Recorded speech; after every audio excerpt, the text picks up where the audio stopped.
नमस्कार. हर हर महादेव. जय माता लक्ष्मी. मित्रांनो, श्रावण महिन्यात नागपंचमीचा काय महत्त्व आहे हे तुम्हाला माहिती आहे का? शास्त्रानुसार या शुभ दिवशी नागदेवतेची पूजा केल्याने अकाली मृत्यू आणि सर्पदंशाची भीती कायमची नष्ट होते. म्हणूनच आजच्या या व्हिडिओमध्ये आपण अशा 5 कामाबद्दल जाणून घेणार आहोत, जी प्रत्येक सुवासिनींनी आपल्या पतीच्या व मुलांच्या दीर्घ आयुष्यासाठी, सुरक्षिततेसाठी आणि प्रगतीसाठी नागपंचमीच्या दिवशी नक्की केली पाहिजेत. हा व्हिडिओ पूर्ण नक्की पहा, कारण नागपंचमीला आपल्या आयुष्यात विशेष स्थान आहे. व्हिडिओ अजिबात स्किप करू नका. या दिवशी नक्की काय करावे आणि कोणत्या चुका टाळाव्यात हे आज आपण सविस्तर पाहणार आहोत. सर्वात आधी हे जाणून घेऊया की या वर्षी म्हणजेच 2026 मध्ये नागपंचमी कधी आहे. दरवर्षी श्रावण महिन्यातील शुद्ध पंचमीला नागपंचमी साजरी केली जाते. या वर्षी 2026 ची नागपंचमी तब्बल 14 वर्षांनंतर एक अत्यंत दुर्मिळ व शुभ योग घेऊन येत आहे. या वर्षी नागपंचमी सोमवारी येत आहे. सोमवारी भगवान भोलेनाथासोबतच नागदेवतेला जल आणि दूध अर्पण करून पूजा करा. ज्याच्या कुंडलीत कालसर्पदोष आहे त्यांनी या दिवशी नागदेवतेसोबत भगवान शिवाचा रुद्राभिषेक केल्यास आयुष्यातील सर्व अडचणी दूर होतात. या दिवशी नागदेवतेची उपासना करून कुटुंबाच्या रक्षणासाठी आणि समृद्धीसाठी प्रार्थना करा. असे केल्याने सर्पदंशाची किंवा अकाल मृत्यूची भीती राहत नाही. म्हणूनच नागपंचमीच्या दिवशी तुम्ही ही कामे नक्की करा, जर मी तुम्हाला या व्हिडिओमध्ये सांगणार आहे. चला तर मग झटपट जाणून घेऊया ती 5 शुभ कामे कोणती आहेत. नागपंचमीच्या दिवशी सर्वात पहिले काम कोणते करायचे, तर सकाळी उठून घराची नीट स्वच्छता केल्यानंतर स्नान करावे आणि त्यानंतर पूजेची पहिली पद्धत आणि पूजाविधी. नागपंचमीच्या दिवशी सर्वात पहिले काय करायचे, तर सकाळी उठून संपूर्ण घराची व्यवस्थित स्वच्छता करून घ्या आणि स्वच्छ स्नान करा. त्यानंतर पिवळे चंदन थोडेसे गुलाब पाण्यात मिसळून त्याची पेस्ट तयार करा.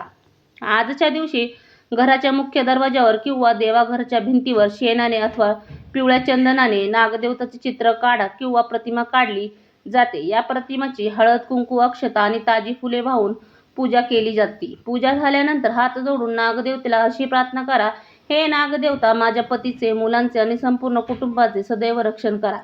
आमच्या घरात नेहमी सुख, शांती आणि समृद्धी नांदू दे. तसेच या दिवशी मंदिरात जाऊन शिवलिंगावर आणि नागदेवतेच्या मूर्तीवर दूध अर्पण करा. महत्त्वाचे नियम: जिवंत सापाला दूध पाजू नका. एक गोष्ट आवर्जून लक्षात ठेवा, तुम्ही घरात जी नागदेवतेची प्रतिमा तयार केली आहे किंवा मंदिरात जी मूर्ती आहे तिलाच दूध अर्पण करायचे आहे. प्रत्यक्षात जिवंत सापाला दूध पाजण्याची अजिबात चूक करू नका. बरेच लोक नागपंचमीच्या दिवशी गरुडाकडे असलेल्या सापाला दूध पाजतात, पण शास्त्रानुसार आणि निसर्गाच्या नियमानुसार जिवंत सापाला दूध पाजणे त्यांच्या आरोग्यासाठी अत्यंत घातक ठरू शकते. त्यामुळे कोणत्याही प्राण्याला इजा पोचवू नका. दूध आणि लाह्याचे नैवेद्य व उपाय: प्रतिमेची पूजा केल्यानंतर एका पात्रात दूध, खडीसाखर आणि साळीच्या लाह्या किंवा ज्वारीच्या लाह्या, जर लाह्या मिळाल्या नाही तर फक्त दूध आणि खडीसाखर ठेवा. हे पात्र मुख्य दरवाजाजवळ ठेवा आणि ते सकाळपासून संध्याकाळपर्यंत तसेच राहू द्या. त्यानंतर हे दूध व लाह्या घराच्या मुख्य दरवाजावरून देवघरात आणि संपूर्ण घराच्या कानाकोपऱ्यात थोडे थोडे शिंपडा. आणि मानली जाते की या दिवशी घरात दूध, लाह्या शिंपडल्याने नकारात्मक ऊर्जा दूर होते. प्रत्येक भागात पूजा पद्धती आणि परंपरा वेगळ्या असतात. तुमच्याकडे नागपंचमी कशी साजरी करतात हे कमेंट बॉक्समध्ये नक्की सांगा. नागपंचमीच्या दिवशी कोणत्या चुका टाळाव्यात? आता सर्वात महत्त्वाचे म्हणजे नागपंचमीच्या दिवशी कोणत्या गोष्टी अजिबात करू नयेत हे नीट समजून घ्या. सापाला त्रास देऊ नका. कोणत्याही सापाला किंवा सापाच्या पाडसाला त्रास देऊ नका किंवा मारू नका.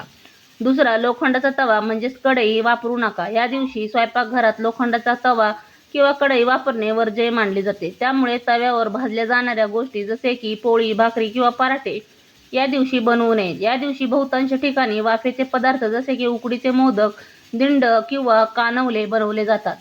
तिसरा, धारदार व टोकदार वस्तूंचा वापर टाळा. या दिवशी सुई, कात्री किंवा कोणतेही धारदार टोकदार वस्तू वापरणे टाळावे. भाजी चिरण्यासाठी देखील सुरी किंवा विळीचा वापर या दिवशी करू नये. स्वयंपाकाचे नियम: पर्याय: या दिवशी सुरी किंवा विळीने कोणत्याही कापाकापी करायची नाही. तसेच तव्यावर पोळी अथवा पराठे बनवणे पूर्णपणे टाळा. मग या दिवशी काय बनवावे, तर कढईत तळून काढलेले पदार्थ जसे की पुरी, हलवा, खीर किंवा बटाटा आणि चण्याची भाजी बनवा. भाजी करताना बटाटे चिरण्याची गरज भासू नये म्हणून ते उकळून हाताने मॅश करून वापरू शकता किंवा उकडलेल्या बटाट्याची व सोयाबीन वडीची रस्सा भाजी बनवू शकता. कापून चिरून बनवल्या जाणाऱ्या भाज्या आजच्या दिवशी टाळावेत. आपल्या शास्त्रानुसार या छोट्या छोट्या चुकींचा आपल्या कुटुंबावर विपरीत परिणाम होऊ शकतात. त्यामुळे या गोष्टीची नक्की काळजी घ्या. जमीन न खोदण्याचे नियम. नागपंचमीच्या दिवशी जमिनीची खुदाई किंवा नांगरणी अजिबात करू नये. शेतात नांगर चालवणे किंवा माती उपरणे पूर्णपणे वर्ज्य आहे. कारण जमिनीच्या खाली असणाऱ्या सापांना किंवा त्यांच्या बिळांना कोणतीही दुखापत होऊ नये. सापाला कोणत्याही प्रकारची हानी पोहोचवणे शास्त्रानुसार अशुभ मानले जाते. म्हणूनच या दिवशी कोणत्याही कापण्याचे किंवा खोदण्याचे काम सुरू करू नका. सुई धाग्याचा वापर व घरातील वातावरण. या दिवशी सुई आणि धागा वापरणे सुद्धा पूर्णपणे टाळावे. कपडे शिवणे किंवा कोणतेही शिवणकाम आजच्या दिवशी अजिबात करू नका. थोडक्यात सांगायचे तर नागपंचमीला सुरी, कात्री, सुई, धागा किंवा कोणतेही धारदार साहित्य वापरू नका. सर्वात महत्त्वाचे म्हणजे या शुभ दिवशी घरात कटकट, भांडणे किंवा अशांती होऊ देऊ नका. घरातील वातावरण आनंदी आणि पवित्र ठेवा. नागपंचमीच्या दिवशी पाळायचे हे अत्यंत सोपे आणि महत्त्वाचे नियम आहेत. मला आशा आहे की आजच्या या व्हिडिओमधील माहिती तुमच्यासाठी खूप उपयुक्त ठरेल. हा व्हिडिओ आवडला असल्यास लाईक करा आणि कमेंट करून नक्की कळवा. चॅनलला सबस्क्राईब करून बेल आयकॉन प्रेस करायला विसरू नका. महादेव आणि माता पार्वती तुम्हा सर्वांची सदैव भले करो. हसत राहा, आनंदी राहा. कमेंट बॉक्समध्ये हर हर महादेव नक्की लिहा.